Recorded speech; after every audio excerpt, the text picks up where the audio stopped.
Good morning once again, welcome to VK Yadav maths. जैसा कि आप लोगों को पता है कि ये मेरा 5 मिनट या 10 मिनट का वीडियो का सीरीज चल रहा था, है ना, लगातार क्वेश्चन पे आधारित। तो आज मैं कुछ नया ट्राई कर रहा हूँ, है ना। जैसे बहुत लोग का मैसेज आया था कि सर कोई भी टॉपिक को पूरा डिस्कस कर दे, तो देखिए मैंने सर्कल लिया है, ब्रीथ ज्योमेट्री का पार्ट है जो हम लोग को दरोगा के सिलेबस में है। तो देखिए अभी के टाइम में जो स्पेशली दरोगा के लिए फोकस होंगे उनके लिए ये चीज़ें टफ काम होगी कि एक साथ कितने थ्योरम्स वगैरह को याद करना होगा। तो मैं आपको ये दावा कर रहा हूँ, है ना, कि ये 5 से 10 मिनट में जितना भी सर्कल से थ्योरम आएगा वो आपके जुबान पे होगा, है ना। तो बिना बकवास किए हुए आगे चलते हैं और देखते हैं ब्रीथ, है ना, सर्कल। आपको दिख रहा होगा कि सर्कल ब्रीथ का अगर डेफिनेशन देखा जाए तो किसी निश्चित बिंदु से निश्चित दूरी पर बहुत सारा पॉइंट हम लोग बना सकते हैं। जैसे यहाँ से भी यहाँ डिस्टेंस ले सकते हैं, यहाँ से यहाँ भी डिस्टेंस ले सकते हैं, है ना। फिक्स डिस्टेंस पे बहुत सारा पॉइंट का लोकस को क्या बोलते हैं? सर्कल बोलते हैं, ब्रीथ बोलते हैं। और ये जो फिक्स पॉइंट था, ये जो फिक्स पॉइंट से ये जो डिस्टेंस जो आपने लिया है इसी को हम लोग रेडियस बोलते हैं, आर, त्रिज्या, रेडियस या त्रिज्या, है ना। तो अब ये है कि रेडियस के बाद हम लोग को समझने की ज़रूरत होती है डायमीटर। अगर ये आपका फिक्स पॉइंट है जिसको हम लोग क्या बोलेंगे? सेंटर ओ, और यहाँ से यहाँ तक आपका त्रिज्या है। अगर आप इधर से इधर भी लेकर आ जाते हैं, दोनों तरफ ये मिल जाता है ना, तो ये आपका हो जाएगा डायमीटर, व्यास, जो त्रिज्या के दुगने के बराबर होगा। त्रिज्या के दुगने के क्या होगा? बराबर होगा, ठीक है। अगर इसमें और बात करें तो ये बिल्कुल स्ट्रेट लाइन होगा, तो ये कहीं पे भी कोण जब बनाएगा तो 180 डिग्री बनाएगा, है ना। कितना बनाएगा? 180 डिग्री। देखिए अगर ब्रीथ को देखा जाए तो इस ब्रीथ में ये अगर ये व्यास है, व्यास अगर ए बी है आपका, है ना, और ये एक नीचे में मैंने लाइन लिया हूँ, इसका नाम दे देते हैं सी डी। इसका नाम दे देते हैं क्या? सी डी दे देते हैं नाम। तो ए बी और सी डी आपको दो लाइन दिख रहा होगा, दोनों क्या करता है कि ब्रीथ के परिधि को जस्ट जाकर स्पर्श करता है या उस पर मिलता है ना। तो इन दोनों लाइन को हम लोग, है ना, जीवा बोलेंगे। क्या बोलेंगे? जीवा बोलेंगे। यानी कि कॉर्ड या जीवा एक ब्रीथ में इनफाइनाइट हो सकता है, कहीं से भी मिला दीजिए आप, मिल जाएगा, है ना। कहीं से भी मिला दीजिए, क्या हो जाएगा? वो जीवा हो जाएगा। तो ये व्यास भी तो एक जीवा है। तो इसलिए हम लोग को 9वीं कक्षा में पढ़ना था, है ना, कि जो सबसे बड़ी जीवा होगी, है ना, longest chord of a circle is called diameter. तो डायमीटर भी एक जीवा है और जीवा बहुत सारा हो सकता है ना। चलिए और आगे चलते हैं, कुछ बेसिक जानकारी और, सॉरी, ध्यान से देखिएगा।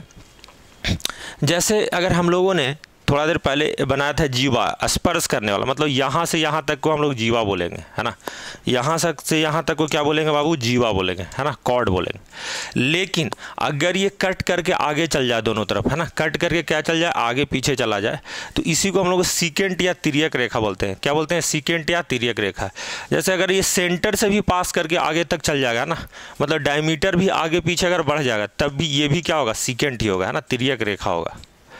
तो सबसे पहले टर्म को समझना इंपॉर्टेंट है। सभी टर्म को हमने समझा दिया आपको, है ना। अच्छा, एक होता है टेंजेंट, स्पर्श रेखा, स्पर्श करने वाला, नाम से ही पता चल रहा है। तो अगर ब्रीथ के किसी एक बिंदु से, मतलब किसी एक बिंदु को भी स्पर्श करता हुआ एक सीधा रेखा जाए, है ना, एक स्ट्रेट लाइन जाए, है ना, तो उसको हम लोग टेंजेंट बोलेंगे। मतलब एक पॉइंट पे टच करेगा, आप ऐसा बोल सकते हैं, है ना, स्पर्श करता हुआ जाएगा, ठीक है। आगे चलते हैं बालक और देखते हैं। चलिए अब बात होती है थ्योरम, प्रमेय के बारे में। यहाँ से जो था वहाँ तक तो बेसिक जानकारी थी, है ना। और थ्योरम, सबसे पहला थ्योरम ये है कि अगर दो जीवा बराबर हो, है ना, यदि ए बी बराबर क्या हो? सी डी हो। ए बी बराबर क्या हो बाबू? सी डी हो। कोई ज़रूरी नहीं है कि पैरेलल ही होगा, है ना। तो ए बी सी डी के अगर बराबर हो, यदि ए बी सी डी के क्या हो? बराबर हो, तो ये ओ, अगर इसको नाम P दे दे और इसको नाम Q दे दे, तो OP बराबर OQ होगा। OP बराबर क्या होगा बाबू? OQ होगा। इसको 9वीं क्लास में ऐसे पढ़ना था, समान जीवा की लंबाई, समान लंबाई की दो जीवाएं केंद्र से समदूरस्थ होती है। केंद्र से क्या होती है बाबू? समदूरस्थ होती है। समान जीवा की लंबाई केंद्र से क्या होती है? समदूरस्थ होती है। इसका वाइस वर्सा भी ट्रू है ना। वाइस वर्सा मतलब उल्टा भी सत्य है। अगर इसको ऐसे बोला जाए, यदि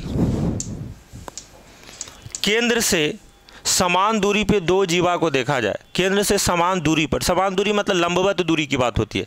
यदि अगर दे दिया बाबू OP बराबर OQ दे दिया है, OP बराबर OQ दे दिया है, तो AB बराबर CD होगा।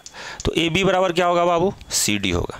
उम्मीद करते हैं कि ये 9वीं कक्षा का थ्योरम आपको समझ में आ गया होगा। फिर से मैं रिपीट करता हूँ, समान जीवा की लंबाई, समान लंबाई की जीवा, ऐसे बोल सकते हैं, समान लंबाई की जीवा केंद्र से समदूरस्थ होती है, मतलब इक्वल डिस्टेंस पे होती है ना।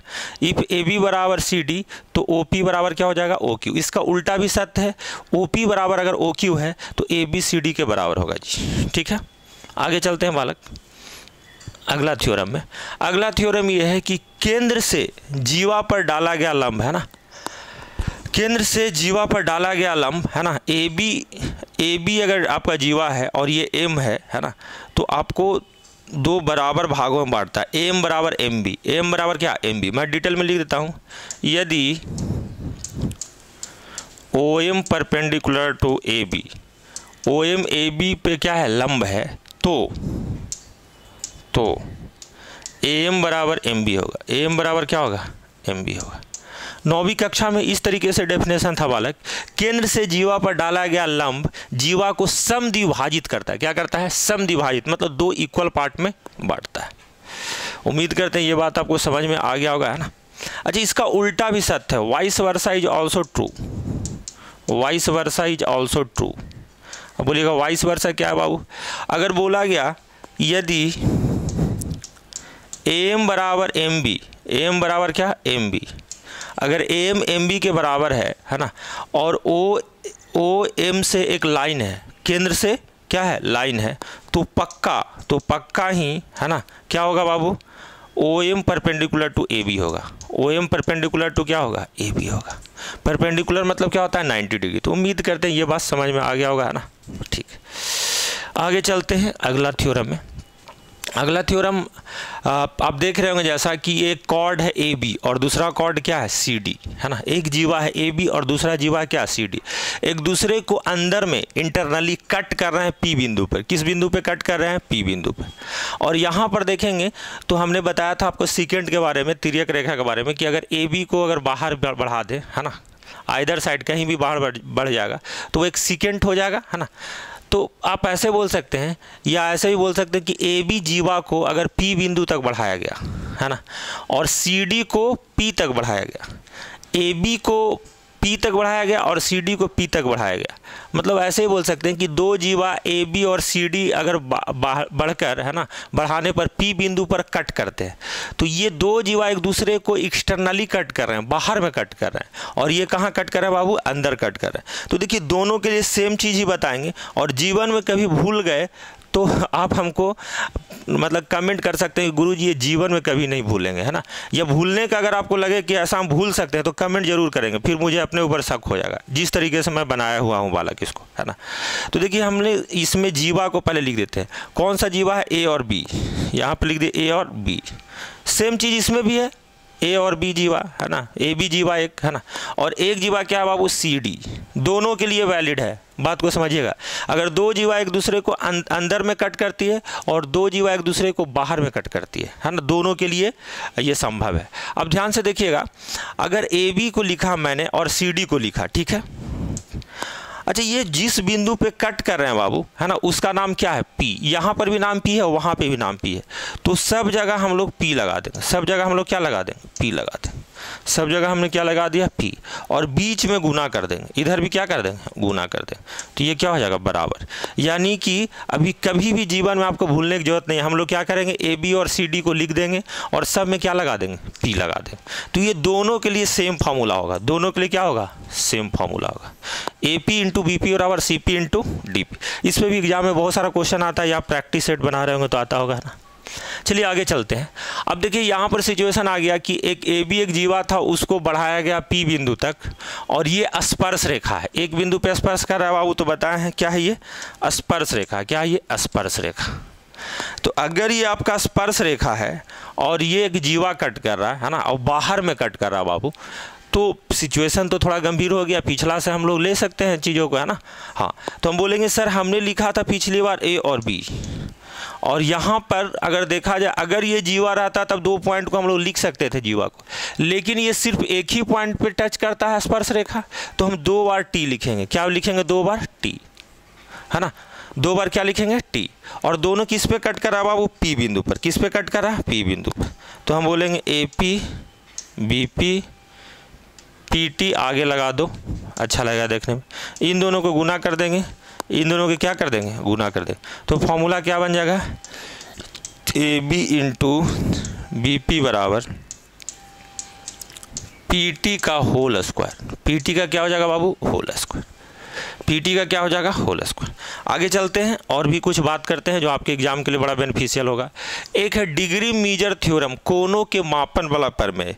तो कोनों के मापन वाला प्रमेय को आप ऐसे समझ सकते हैं, ध्यान समझिएगा। देखिए बाबू, इसको यहाँ से लेकर यहाँ तक आर्क बोलते हैं, चाप बोलते हैं, और इसी को अगर मिला दें इन दोनों पॉइंट को तो इसी को जीवा बोलते हैं। इसी को क्या बोलते हैं? जीवा। यानी कि आपके लिए नाम कॉमन हो गया, पी क्यू चाप भी बोल सकते हैं और पी क्यू जीवा भी बोल सकते हैं, है ना। पी क्यू चाप भी बोल सकते हैं, पी क्यू जीवा भी बोल सकते हैं। तो 9वीं क्लास में क्या थ्योरम था कि पी क्यू जीवा या पी क्यू चाप द्वारा परिधि पर कहीं भी कोण बनाया जाएगा। जैसे ये कोण बनाया जा रहा है कि नहीं, तो ये परिधि पे कहीं भी अगर कोण बनाया जाएगा, है ना, तो वो आपस में बराबर होंगे। इसी से अगर फिर बना अगर दूसरा, इसी से बना क्या बाबू? तीसरा, है ना, इसी से क्या बन सकता है? चौथा बन सकता है। केवल पी और क्यू से बनना चाहिए, है ना। तो ये जो सब कोण होंगे बाबू आपस में क्या होंगे? बराबर होंगे। क्या होंगे? बराबर होंगे। मतलब कि एक ही चाप द्वारा अलग अलग सरकमफेरेंस के अलग अलग बिंदु पर अंतरित जो कोण होगा, है ना, सबटेंडेड जो एंगल होगा, वो आपस में क्या होंगे? बराबर होंगे, है ना।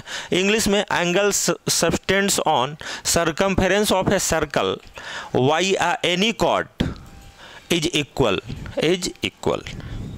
तो उम्मीद करते हैं ये बात समझ गए होंगे। चलिए आगे चलते हैं, है ना।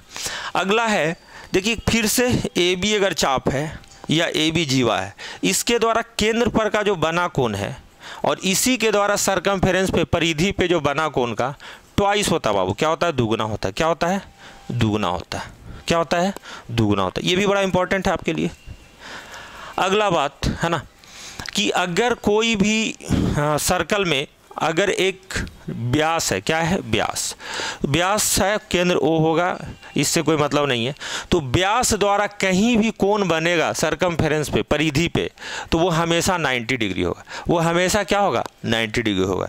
इसलिए थ्योरम इस तरीके से था, अर्धवृत्त में बना कोण समकोण होता है। इसके पार्ट को अगर आधा पार्ट को इधर छोड़ दें और ऊपर में बात करें तो अर्धवृत्त में क्या होगा? व्यास के द्वारा बना कोण क्या होगा? 90 डिग्री होगा।